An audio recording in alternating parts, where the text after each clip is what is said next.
প্রকাশ্যে এলো নির্বাচন কমিশন বনাম তৃণমূল সংঘাত। দিল্লিতে নির্বাচন কমিশনের দফতর থেকে বেরিয়ে তৃণমূল সাংসদ ডেরেক ওব্রায়েন সাংবাদিকদের বলেন, মুখ্য নির্বাচন কমিশনার তৃণমূলের প্রতিনিধি দলকে আলোচনা চলাকালীন গেট লস্ট বলেছেন।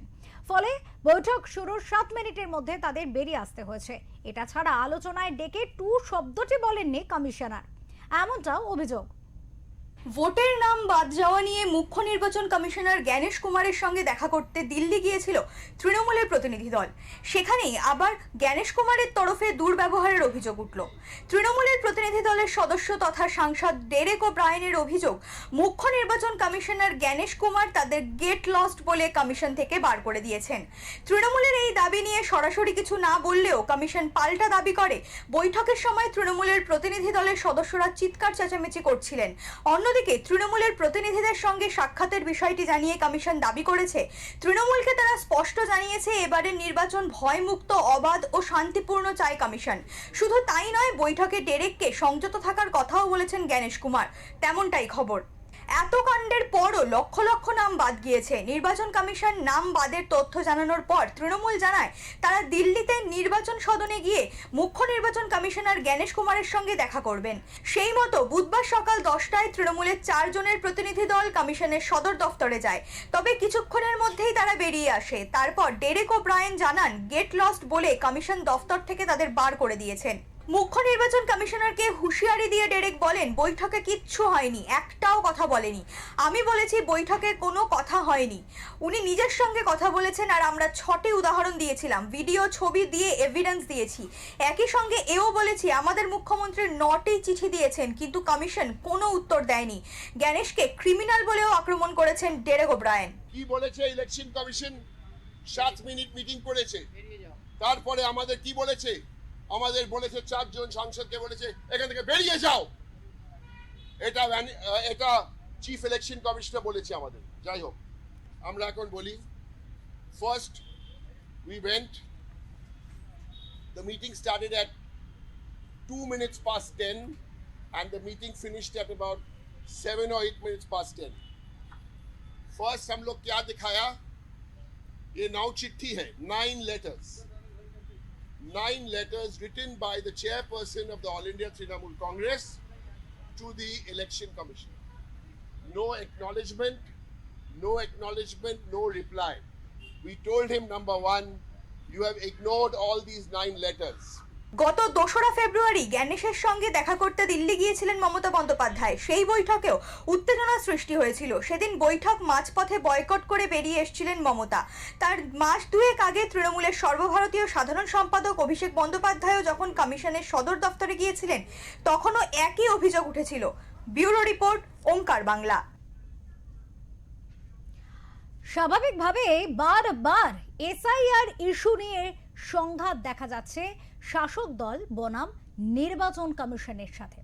আর এই ধরনের পরিস্থিতি বারবার কেন উঠে আসছে, এই বিষয় নিয়ে কথা বলবো। আমাদের সাথে রয়েছেন সরাসরি আমাদের এডিটর ইন চিফ, ওঙ্কার বাংলার এডিটর ইন চিফ বিপ্লব দাস। কথা বলবো দাদার সাথে, জানার চেষ্টা করব এবং বোঝার চেষ্টা করব। দাদা, নির্বাচন একেবারে দোরগোড়ায় চলে এসেছে, এসআইআর প্রক্রিয়াকরণ বহুদিন আগে থেকে চলে আসছে, কিন্তু এই সংঘাত শাসক দল এবং নির্বাচন কমিশনের সাথে যে সংঘাত বারবার একেবারে সামনে চলে আসছে, আর ইস্যু সেই এসআইআর, এই বিষয়ে বুঝবো। হ্যাঁ, দেখো অপূর্বা, আমরা দেখেছি যে নির্বাচন কমিশনের কাছে যে 60 লক্ষ বিবেচনাধীন ভোটার ছিল, সেই 60 লক্ষ বিবেচনাধীন ভোটারের যখন বিবেচনা শেষ, বিচারকরা সেই বিবেচনা করে যখন তাদের মধ্যে 27 লক্ষের নাম বাদ দিয়েছে, ঠিক তখনই নির্বাচন কমিশনে যাওয়ার কথা ঘোষণা করেছিল তৃণমূল কংগ্রেস। বেশ কয়েকবার তারা চিঠি দিয়েছে, তারা মেল করেছে, কিন্তু কোনো উত্তর পায়নি। অবশেষে ঠিক হয়েছিল যে আজকে তারা ধর্নায় বসবে ডেরেক ওব্রায়েনের নেতৃত্বে, কিন্তু তারপরে তারা চিঠি পায়। আজকে সকাল 10টার সময় সেখানে সময় ছিল এবং তারা গেছিল। আর যাওয়ার পরেই সেই, যদি একটু আমরা পেছন ফিরে তাকাই, এসআইআর এর পর থেকে যতবারই তৃণমূল কংগ্রেস এই দিল্লির যে নির্বাচন সদন, সেই নির্বাচন সদনে গেছে এবং প্রতিবারই বেরিয়ে এসে নির্বাচন কমিশনকে কাঠগড়ায় তুলেছে। কারণ একটাই, সেটা হচ্ছে এসআইআর। এসআইআর এর সেই যদি প্রথম ধাপ থেকে শুরু হয় যে এনুমারেশন ফর্ম, তখন থেকে যদি শুরু হয় যে বিএলও নিয়ে প্রথম হলো, তারপরে বিএলএ নিয়ে হলো, অনেক বিষয় পর যদি যায়, তাহলে দেখা যাবে তৃণমূল কংগ্রেস আজকে যেটা হলো, আজকে যেটা বললো, সেটাও কিন্তু ওই একই জিনিস। তারা চায় যে এই এসআইআর ইস্যুটাকে তারা জিইয়ে রাখতে চায় আগামী 23 এবং 29, অর্থাৎ ভোট প্রক্রিয়া চলাকালীন এসআইআর প্রক্রিয়াটা, মানে এসআইআর যত শেষের দিকে যাচ্ছে, তৃণমূল ভাবছে হয়তো যে এই এসআইআর ইস্যুটা যদি শেষ হয়ে যায় তাহলে আর কি ইস্যু থাকবে। তাই তারা সাধারণ মানুষের কাছে এই ইস্যুটাকে ধরে রাখতে চাইছে। তাই আবারও কমিশনে গেছে, 9টি চিঠি মমতা বন্দ্যোপাধ্যায় দিয়েছিলেন, তার উত্তর দেননি, এটা বলেছেন। সেই সঙ্গে ওই একই কথা আমরা জানতাম যে তারা যাবেন, বেরিয়ে এসে বলবেন নির্বাচন কমিশন কিছু বলেছে। আজকে সব থেকে গুরুত্বপূর্ণ বিষয় সেটা হচ্ছে এই যেটা আমাদের কিছুক্ষণ আগে দেখানো হলো, গেট লস্ট বলেছে নির্বাচন কমিশনার জ্ঞানেশ কুমার। তিনি বলেছেন মুখ্য নির্বাচন কমিশনার তাদের নাকি বার করে দেওয়া হয়েছে, এই কথা তারা বলেছেন। তো আমরা তো জানি না বা কেউ জানে না ভেতরে কি কথা হয়েছে, কিন্তু নির্বাচন কমিশন তারপরে একটা এক্স হ্যান্ডেলে সেখানে টুইট করেছে, যেটি আমার কাছে রয়েছে, election commission of India ECIS ভিপ, এই যে তাদের পোর্টাল, সেখানে তারা লিখেছে যে ECI straight talk to Trinamool Congress.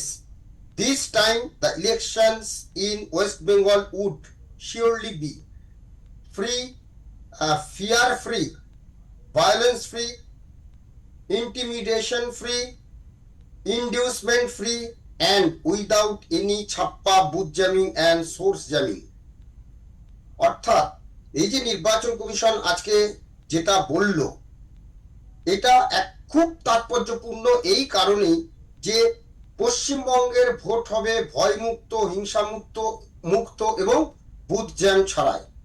এবং এই যে নির্বাচন কমিশন যে টুইট, অর্থাৎ এক্স হ্যান্ডেলে যে টুইটটা করেছে, এক্স হ্যান্ডেলে যা জানিয়েছি, তাতে কিন্তু রাজ্যের শাসক দল এটাকে প্রচ্ছন্ন হুমকি হিসেবেই, হুঁশিয়ারি হিসেবেই দেখছে। মানে রাজনৈতিক দলগুলো, রাজনৈতিক মহল এই যে শাসক দলকে নির্বাচন কমিশন একটা প্রচ্ছন্ন হুঁশিয়ারি দিয়ে রাখলো বলেই মনে করা হচ্ছে।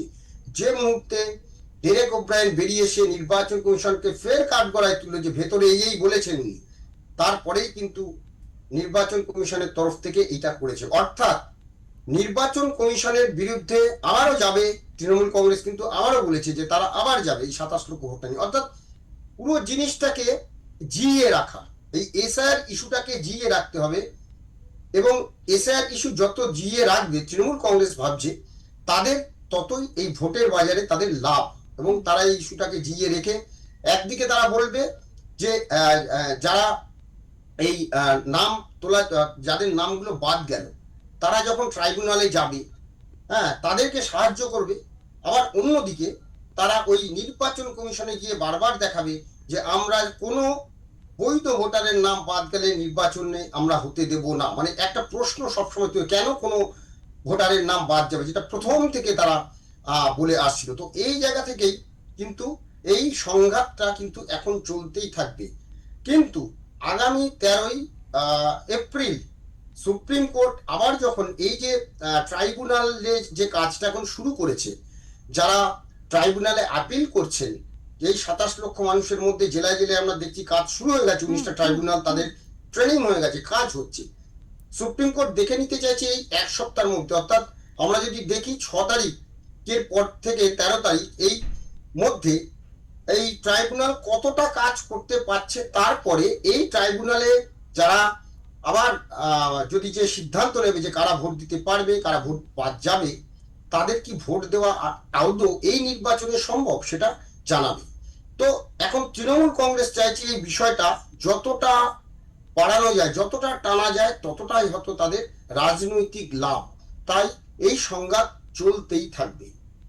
একেবারে দাদা, এই যে বিষয়টা নিয়ে আমরা আলোচনা করছিলাম ট্রাইব্যুনাল, এক্ষেত্রেও মুখ্যমন্ত্রী মমতা বন্দ্যোপাধ্যায় তিনি কিন্তু বলেছেন যে এই 27 লক্ষ নাম যে বাদ গেছে তাদের আবারও ট্রাইব্যুনালের যে আবেদনের একটা প্রক্রিয়া চলছে, এই বিষয় নিয়েও তিনি প্রশ্ন তুলেছেন এবং তার বক্তব্য তিনি আবারও নির্বাচন কমিশনে এই বিষয় নিয়ে যাবেন। তো কোথাও গিয়ে এই সংঘাতের কি শেষ নেই? নির্বাচনের একেবারে দোরগোড়ায় পৌঁছেও কি বারবার এর কি কোনো রকম কোনো সুরাহা নেই বা কোনো রকম কোনো উত্তর পাওয়া যাচ্ছে না? না, সুরাহা এটা হবে না। সুরাহা নির্বাচন কমিশন চাইছে বা সুপ্রিম কোর্টও চাইছে যে এই ট্রাইব্যুনালে কি কাজ হয় সেটা দেখে নিয়ে, ওই বললাম 13 তারিখে জানা যাবে। মমতা বন্দ্যোপাধ্যায় আজকে যেটা আবার ট্রাইব্যুনাল নিয়ে প্রশ্ন তুলেছেন কোনো একটা সভাতে, তার থেকে আজকে জনসভা ছিল, নির্বাচনী জনসভা ছিল, সেখানে তিনি ট্রাইব্যুনাল নিয়ে প্রশ্ন তুলেছেন। কিন্তু প্রশ্ন যদি আমরা একটু দেখি, যে মমতা বন্দ্যোপাধ্যায় গেলেন দিল্লিতে অভিষেক বন্দ্যোপাধ্যায়কে নিয়ে, তারপরে তিনি জ্ঞানেশ কুমারের সাথে দেখা করেছিলেন, ঠিক এই একই পরিস্থিতি, যে জ্ঞানেশ কুমার তাদের সাথে দুর্ব্যবহার করেছে, আমরা সেগুলো জানি, দেখেছি। তারপরে সেদিনও কিন্তু এই নির্বাচন কমিশনের তরফ থেকে কিন্তু একটা ঘোষণা কিন্তু তারা করেছিল, কি আলোচনা হয়েছে না হয়েছে তারা জানিয়ে দিচ্ছিল। তো নির্বাচন কমিশনার জানে যে এই এসআইআর নিয়ে তৃণমূল কংগ্রেস ছাড়বে না, মানে এই ইস্যুটাকে তারা জিইয়ে রাখবে। এই ট্রাইব্যুনাল নিয়ে যখন প্রশ্ন তুলছে, এখানে কিন্তু একটা বিষয় দেখতে হবে যে আজকে তো এই ট্রাইব্যুনাল বা অন্য কিছু আদৌ কি হতো যদি এই রাজ্যে এসআইআর পর্বটা ঠিকঠাক মতো সরকার সহযোগিতা করত, আজকে তাহলে কি সেটার প্রয়োজন ছিল? আজকে সুপ্রিম কোর্টকে বাধ্য হতে হলো, কেন বাধ্য হতে হলো? একের পর এক মামলা এ রাজ্য থেকে হয়েছে, বিভিন্ন দল মামলা করেছে, বিভিন্ন মানুষজন মামলা করেছেন, তৃণমূলের সাংসদরা মামলা করেছেন, একের পর এক মামলা হয়েছে এসআইআর নিয়ে। তো এসআইআর নিয়ে মামলা হওয়ার ফলে সমস্ত মামলাগুলোকে এক করে সুপ্রিম কোর্টকে সিদ্ধান্ত নিতে হলো ভোটারদের স্বার্থে, যে তারা এই বিবেচনাধীন ভোটার, অর্থাৎ এই যে ডিসক্রিপিয়েন্সি যে ভোটারগুলো ছিল আর কি, ল অফ ডিসক্রিপিয়েন্সি যেটা বলছিল, তো এই যে এদেরকে কিন্তু হস্তক্ষেপ করতে হলো সুপ্রিম কোর্টকে, বিচার নির্দেশ দিতে হলো হাইকোর্টকে, যে হাইকোর্টের মাধ্যমে এরা বিচার পাবে। কারণ ভারতবর্ষের আইন সংবিধান মেনে এমন একটা জায়গা, যে কোনো মানুষ তার কিন্তু প্রকৃত বিচারের আশায় কোর্টে যায়, কোর্টও কিন্তু সেই বিচারটাই করে। তাই কোনো ভোটারের অর্থাৎ বৈধ ভোটার যাতে বাদ না যায়, ভোট দেওয়া মৌলিক অধিকার, এই বিষয়টিকে মাথায় রেখে কিন্তু সুপ্রিম কোর্ট হস্তক্ষেপ করে। নির্বাচন কমিশন এবং রাজ্য সরকার, একটা নির্বাচিত সরকার, তাদের উপর কেউ কারোর উপর ভরসা বা বিশ্বাস নেই, এই কথা বলেছে সুপ্রিম কোর্ট। বলার পরে কিন্তু এই বিবেচনাধীন যে 60 লক্ষ তাদেরটা নিয়েছে এবং তাদেরটা ভার দিয়েছে হাইকোর্টকে। হাইকোর্ট তাদের যে বিচারকরা রয়েছেন তারা, এবং সেই সঙ্গে বাইরে থেকে পড়শি আমাদের রাজ্য থেকে কিন্তু বিচারক নিয়ে সেই কাজটা করেছে। তারপরেও যদি এটা হয়, যদি দেখা যায়, এটা তো ঘটনা যে সুপ্রিম কোর্টের কাছে গেছিল সরকার, অর্থাৎ রাজ্য সরকার, এবং সেই রাজ্য সরকারের পরে আজকে মমতা বন্দ্যোপাধ্যায় নিজে সুপ্রিম কোর্টে গেছেন, বিচার চাইতে গেছে। তো বিচার সুপ্রিম কোর্ট করছে, কিন্তু সেই বিচার নিয়েও যদি প্রশ্ন তোলা হয়, তাহলে কেন? পিছনে হচ্ছে ওই বললাম যে একটা রাজনীতি, এসআইআর নিয়ে রাজনীতিটা যত টেনে নেওয়া যাবে তত কমন পিপল, মানে যারা, আমি শিক্ষিত মানুষের কথা বলছি না, যারা গ্রামের প্রত্যন্ত গ্রামাঞ্চলের মানুষ, যারা এই এসআইআর এর কারণে যাদের অনেকের নাম বাদ গেছে, হয়তো পরিবারের নাম আছে, 2 জনের নাম আছে, 4 জনের নাম নেই, বহু এরকম হয়েছে। তো এই যে পুরো বিষয়টি, একদিকে ওদেরকে দেখানো যে আমি তোমাদের পাশে আছি, এই যে বিষয়টা, এই বিষয়টাকে হাতিয়ার করেই কিন্তু তৃণমূল কংগ্রেস এই বিষয়টাকে জিইয়ে রাখার চেষ্টা করবে আগামী নির্বাচন পর্যন্ত। অনেক ধন্যবাদ দাদা, অনেক ধন্যবাদ। আমাদের সাথে ছিলেন আমাদের এডিটর ইন চিফ বিপ্লব দাস, এবং তিনি কিন্তু বিস্তারিতভাবে আলোচনা করলেন। আরও একবার দর্শকদের জানিয়ে রাখতে চাইবো যে আজকে নির্বাচনী কমিশনার জ্ঞানেশ কুমারের সাথে দেখা করতে গিয়েছিলেন প্রতিনিধি দল তৃণমূল কংগ্রেসের, এবং সেই আলোচনা চলাকালীন তাদের গেট লস্ট বলা হয় এমনটাই কিন্তু অভিযোগ করেছেন ডেরেক ওব্রায়ান, এবং তার বক্তব্য 7 মিনিটের মধ্যে তাদের বেরিয়ে আসতে হয়েছে এই কারণে। আর এছাড়া আলোচনায় কিন্তু তেমনভাবে কিছুই বলেননি জ্ঞানেশ কুমার। স্বাভাবিকভাবেই এই বিষয় উঠছে যে ট্রাইব্যুনাল এবং সেক্ষেত্রে এসআইআর প্রক্রিয়াকরণ পরস্পর চলছে, প্রক্রিয়াকরণ চলছে, তারপরেও কেন বারবার এসআইআর ইস্যু সামনে আসছে এবং সেক্ষেত্রে এখন যেহেতু সুপ্রিম কোর্টের বিচারকদের আওতায় রয়েছে এই এসআইআর প্রক্রিয়ার বিচার, তারপরেও কেন এসআইআরকে হাতিয়ার করে বারবার শাসক দল এবং নির্বাচন কমিশনের মধ্যে এই সংঘাত?